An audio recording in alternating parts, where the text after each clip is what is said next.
हम अभी तक देख रहे हैं कि हमारे देश में जो रोजगार सृजन के कार्यक्रम है वो या रोजगार किस तरह का है वो उसकी स्थिति को हम जान रहे थे।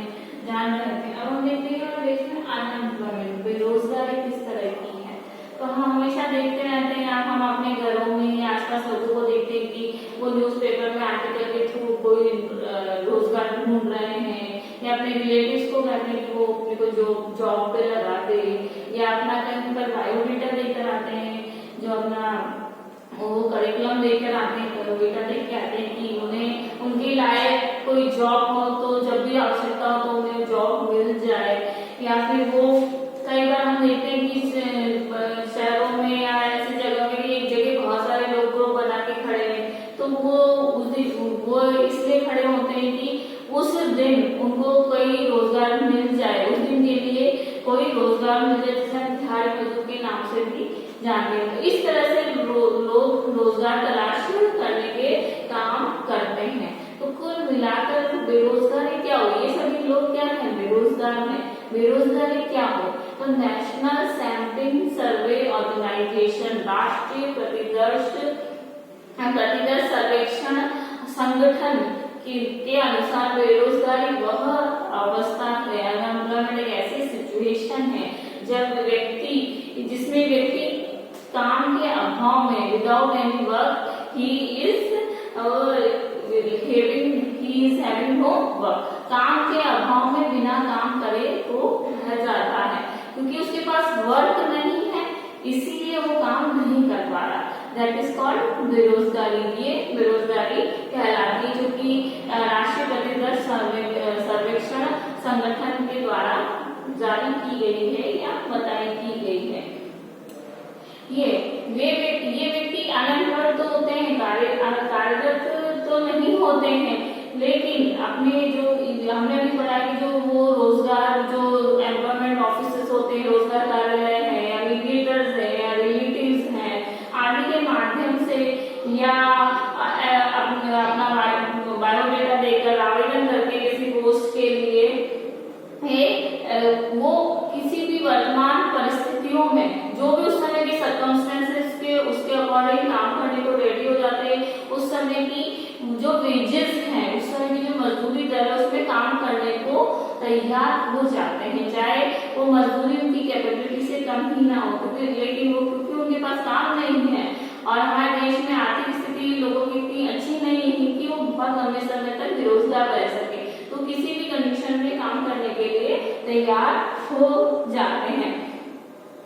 ये बेरोजगारी को पता करने के बहुत सारे तरीके और भी हो सकते हैं। जैसे इकोनॉमिस्ट का मानना है कि वो व्यक्ति बेरोजगार हैं जिन्हें एक दिन में 24 घंटे में 24 आवर्स में 1 आवर भी वर्क नहीं मिलता, 1 घंटे भी काम नहीं मिलता, वे व्यक्ति भी बेरोजगार कहलाते हैं। इसके अलावा भारत में जो अनएम्प्लॉयमेंट के जो डेटा कलेक्शन के लिए 3 मेजर सोर्सेस हैं। सबसे पहला तो है भारत की जो सेंसस रिपोर्ट होती है, भारत की जनगणना रिपोर्ट होती है वो, दूसरा जो हमारा राष्ट्रीय प्रतिदर्श सर्वेक्षण संस्थान है या कार्यालय है, जो नेशनल सैम्पलिंग सर्वे ऑर्गेनाइजेशन है, वो जो एम्प्लॉयमेंट रिपोर्ट जो पेश करती है उसके थ्रू हमें बेरोजगारी की अवस्था का पता चलता है।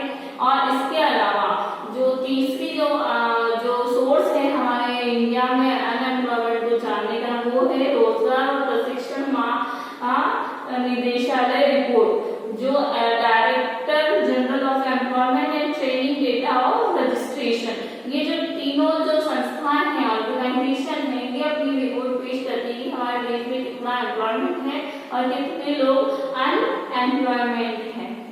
अब हमने ये तो देख लिया कि बेरोजगारी क्या होती है, अनएम्प्लॉयमेंट क्या होता है, उसको कैसे जान सकते हैं, क्या उनकी पोजीशन के लिए जानने के लिए कौन कौन से सोर्सेस हैं हम देखते। अब हम देखते हैं कि बेरोजगारी के प्रकार, कि कितने टाइप्स के बेरोजगारी होती है, अनएम्प्लॉयमेंट होता है। तो अभी तक हम बात कर रहे थे जिसमें लोग सब न्यूज़पेपर के थ्रू ढूंढ रहे हैं या अपने रिलेटिव्स को कहते हैं या अपना बायोडेटा दे के आते हैं या जो एम्प्लॉयमेंट ऑफिस है उसमें जाके बात करते हैं। तो इस तरह की जो बेरोजगारी इसे हम कहते हैं ओपन अनएम्प्लॉयमेंट, खुली बेरोजगारी, क्योंकि खुले तौर पर हमें नजर आ रहा है कि लोगों के पास काम नहीं है।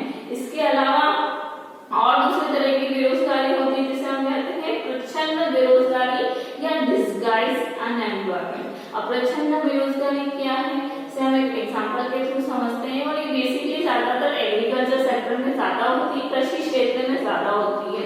अब कैसे होती है इसे हम एग्जांपल के थ्रू समझते हैं। जैसे एक खेत है, 4 एकड़ का एक फील्ड है, खेत है, जहाँ पे किसान खेती करते हैं, लेकिन उस खेत में प्रोडक्शन के लिए, उत्पादन करने के लिए सिर्फ 2 ही लोगों की जरूरत है, लेकिन उस खेत पे 5 लोग काम कर रहे हैं।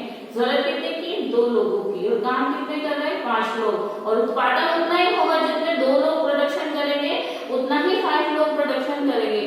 तो इस तरह और काम कर रहे हैं, तो ये जो लोग होते हैं, जो एक्स्ट्रा के 3 लोग हैं, वो एक तरह से अनएम्प्लॉयड लोग ही माने जाते हैं, बेरोजगार लोग ही माने जाते हैं। और इस तरह की बेरोजगारी को प्रच्छन्न बेरोजगारी या डिस्गाइज्ड बेरोजगारी कहते हैं, क्योंकि हम देखने में तो लोग रोजगार में लगे हुए लगते हैं कि हाँ काम कर रहे हैं, पर वास्तविकता में वो अनएम्प्लॉयमेंट है। तो इस तरह की बेरोजगारी डिस्गाइज्ड बेरोजगारी कहलाती है। और दूसरी और भी बहुत से टाइप्स है, पर मेजरली ये है। और इसके अलावा है कि सीजनल अनएम्प्लॉयमेंट, मौसमी जो बेरोजगारी है।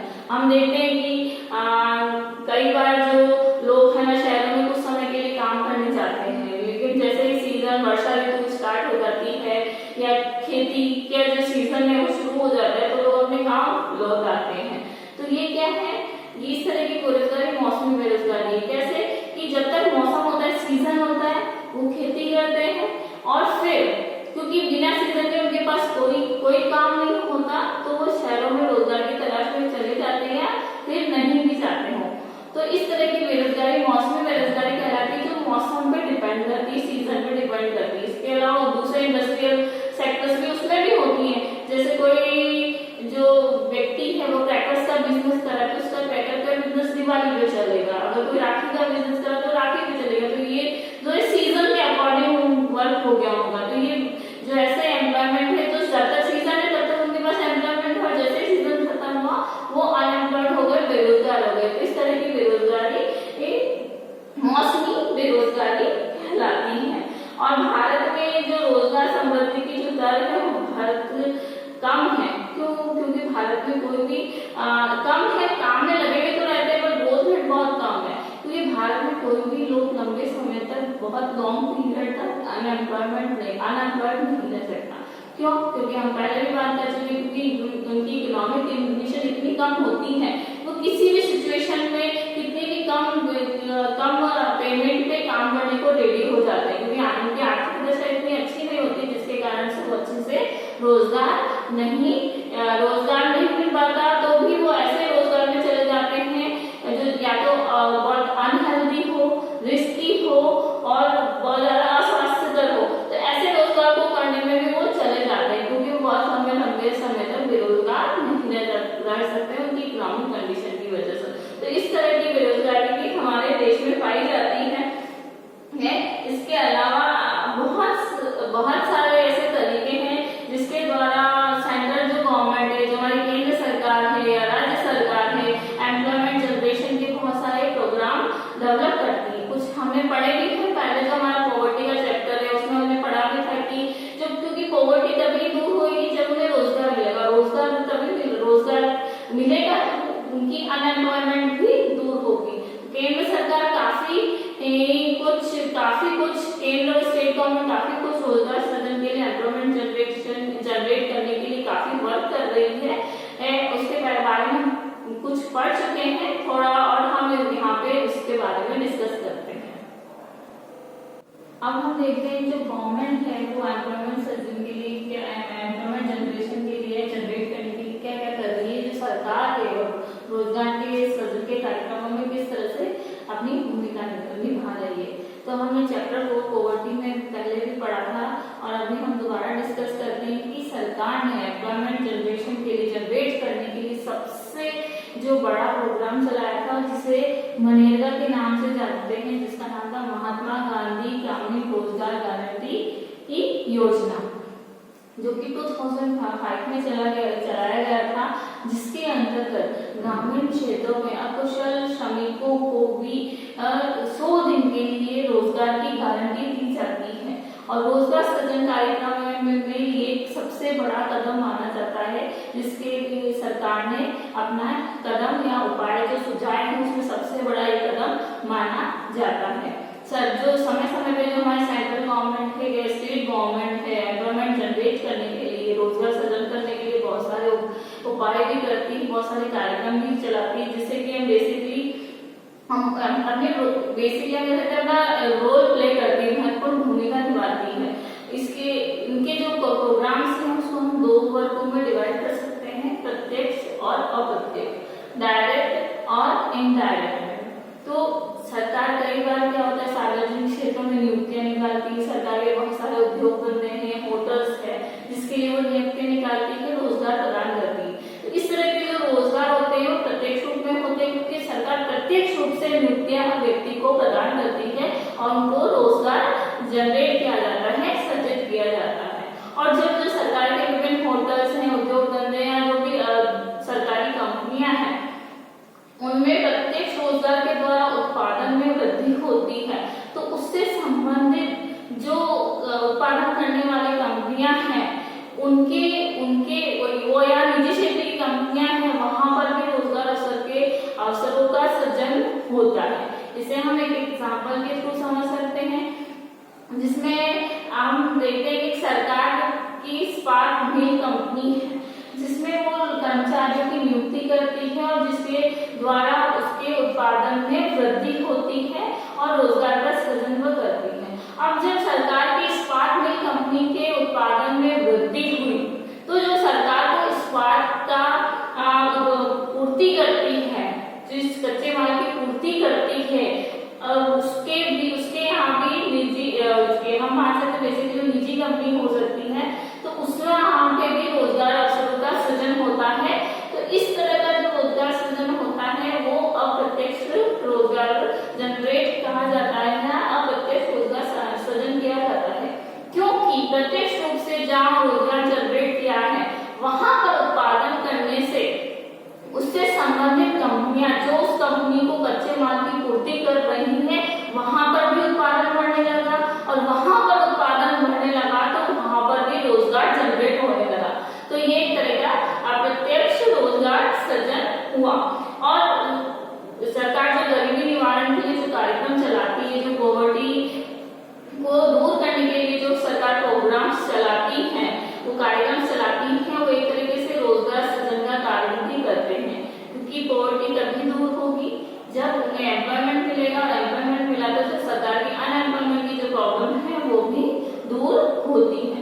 तो इन जो प्रोग्राम्स होते हैं उनसे केवल एम्प्लॉयमेंट जनरेट ही नहीं होता, और भी बहुत सारी सुविधाएं हैं जो लोगों को मिलती है, जैसे स्वास्थ्य सुविधाएं, ग्रामीण विकास होता है, ग्रामीण सड़कों का निर्माण होता है, जन स्वास्थ्य सामुदायिक स्वास्थ्य केंद्रों का निर्माण होता है, गृह उद्योग या बड़े बड़े इंडस्ट्रीज का निर्माण होता है, जिसके कारण से उन क्षेत्रों का विकास हुआ तो उसमें भी रोजगार जनरेट होता है। सामुदायिक केंद्र का विकास हुआ तो उसमें भी कुछ लोगों की आवश्यकता है तो वहां पर भी रोजगार हुआ।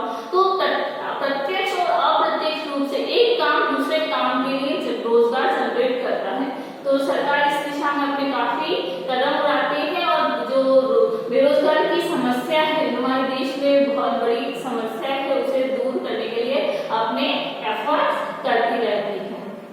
तो अब तक हमने आपका चैप्टर यही खत्म होने जा रहा है और इस पूरे चैप्टर में हमने देखा सरकार जो चैप्टर में है उसमें हमने देखा कि एम्प्लॉयमेंट कैसा है, एम्प्लॉयमेंट की स्थिति कैसी है, वर्कर्स कैसे हैं, उसका औपचारिकरण कैसे होता जा रहा है, फॉर्मलाइजेशन कैसे होता जा रहा है और कैसे वो आगे बढ़ता जा रहा है, अनएम्प्लॉयमेंट की जो प्रॉब्लम है उसको कैसे दूर किया जा रहा है। तो हम देख रहे हैं कि जो भारत का जो मेजर लेबर फोर्स है वो सर्विस सेक्टर की ओर बढ़ता जा रहा है। सर्विस सेक्टर की ओर बढ़ने से जो एग्रीकल्चर में जो डिपेंडेंसी है, जो निर्भरता है, वो धीरे धीरे कम होती जा रही है। अभी वो और उस दिशा में काम करना काफी बाकी है, लेकिन सेवा क्षेत्र का ज्यादा से ज्यादा प्रसार होता जा रहा है। आधुनिकीकरण से उद्योगों और जो सर्विस सेक्टर का जो डेवलपमेंट हुआ है उससे रोजगार की समस्याओं को काफी हद तक दूर करने के